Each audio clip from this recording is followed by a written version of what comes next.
Magandang araw sa inyo mga kadadi. Nagluto na po ba kayo ng ganitong nilagang baboy? Kung hindi pa, ay tara po, samahan nyo po akong magluto. At kakaiba nga po itong nilagang baboy natin. Pinalapot ko nga po ito at ituturo ko po sa inyo kung paano ko po ito ginawa. At halina na kayo mga kadadi at samahan nyo na ako magluto. At syempre, ang unang ginawa ko nga po dito ay nagpainit po ako ng kawali. At pagkasakto na nga po ang initang kawali, lagyan na po natin itong pork. At pagkalagay nga po, ay halu-haluin lang po natin ito ng dahan-dahan. At tatakpan po natin itong baboy hanggang sa maluyo. At pagka ganito na po ang ating baboy, ay hahalu-haluin po natin ito.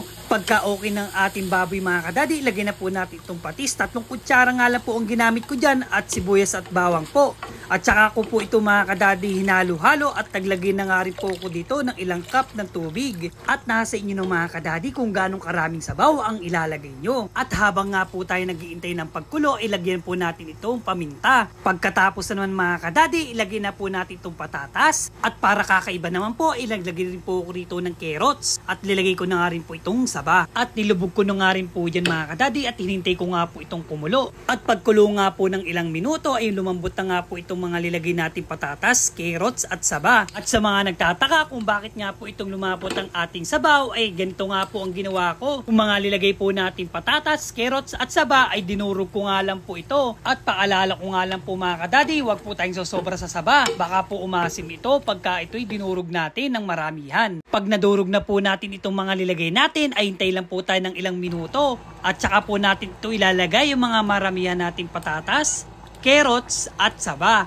At syempre mga kadadi, mag-iintay pa rin tayo dyan ng ilang minuto ng pagkulo. At pagkalagay nga po ng patatas, carrots at saba ay magpapasalamat muna po ako sa mga followers natin dyan. At humihingi na nga rin po ako ng pasensya sa inyo mga kadadi. Dahil ang inyong lingkod mga kadadi ay madalang na nga po mag-vlog. Dahil po may trabaho po si Daddy Mike. At syempre dapat po nating harapin ang totoong buhay. Na kailangan pa rin po natin magtrabaho dahil may anak po tayo na binubuhay. At may pangarap din po ako sa aking pamilya. At comment yes naman po kung nagustuhan nyo ang luto natin ngayong araw. At comment below naman po kung taga-saan kayo para nalalaman namin kung saan umaabot ang video na ito. At malaya naman po kayong mag-comment dyan, like and share. At balik na nga po tayo sa niluluto natin. Okay na nga po pala ito. Nilagay ko na nga po itong repolyo, pampasarap at pampalinamnam ng ating sabaw. At kita na nyo mga kadadi, lilagang baboy po yan. Pero napakalapot ang ating sabaw at napakalinamnam. So hanggang dito na lang mga kadadi, maikli na po ang oras.